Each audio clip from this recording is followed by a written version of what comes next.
നമസ്കാരം. Morning news.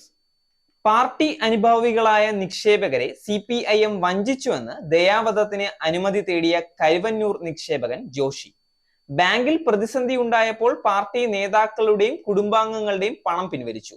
എന്നാൽ party അനുഭാവികളായ നിക്ഷേപകരുടെ മാത്രം പണം മടക്കി നൽകാൻ നടപടി ഉണ്ടായിട്ടില്ലെന്നും അദ്ദേഹം കുറ്റപ്പെടുത്തി. ബാങ്കിനെ തകർത്തത് CPIM നേതാക്കൾ തന്നെയാണ്.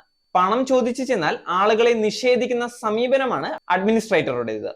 പാർട്ടി ഓഫീസിൽ നിന്ന് പറയുന്നത് പ്രകാരമാണ് അഡ്മിനിസ്ട്രേറ്റർ പ്രവർത്തിക്കുന്നത്. കരുവന്നൂർ ബാങ്കിൽ അഡ്മിനിസ്ട്രേറ്റീവ് കമ്മിറ്റി നിലവിൽ വന്നിട്ടും ഗുണമുണ്ടായില്ലെന്നും ജോഷി പറയുന്നു.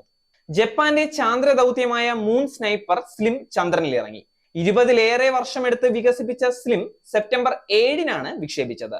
ചന്ദ്രനിൽ സോഫ്റ്റ് ലാൻഡിംഗ് നടത്തുന്ന 5ാമത്തെ രാജ്യമായി ജപ്പാൻ മാറി. ജപ്പാൻ ബഹിരാകാശ ഏജൻസി ജെക്സയുടെ ചാന്ദ്രദൗത്യമായ മൂൺ സ്നൈപ്പർ ആണ് ചന്ദ്രനിൽ ഇറങ്ങിയത്. ലക്ഷ്യസ്ഥാനത്തിന് 100 മീറ്റർ പരിധിയിൽ കൃത്യമായി ലാൻഡ് ചെയ്യുക എന്ന ശ്രമകരമായ ദൗത്യമാണ് ആദ്യഘട്ടം പൂർത്തിയാക്കിയത്. ഷിയോലി ഗർത്തത്തിന് സമീപമുള്ള ചരിഞ്ഞ പ്രതലത്തിലായിരുന്നു ലാൻഡിംഗ്.